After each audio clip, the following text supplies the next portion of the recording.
Здравейте!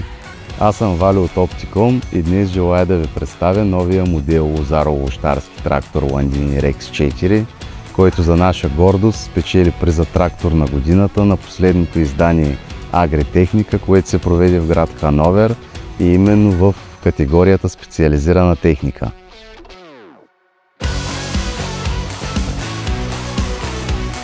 Тракторът е снабден с високоефективен двигател Stage 5, който отговаря на съвременните нива за вредни емисии, мощност от 112 конски сили и изключително висок въртящ момент. В комбинация с новата RoboShift трансмисия, тракторът е изключително високопроизводителен, тъй като тя разполага с 48 предавки, които се сменят посредством джойстик.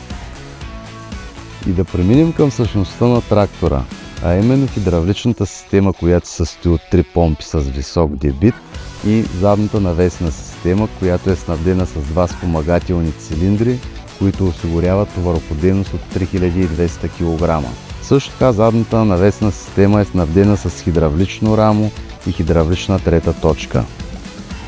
За работа с специализиран лозаро-овощарски инвентар, трактора е снабден с предна навесна система и преден ВОМ.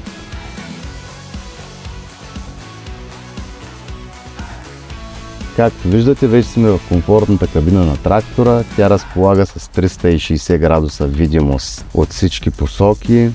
Кабината е снабдена с седалка на въздушно окачване.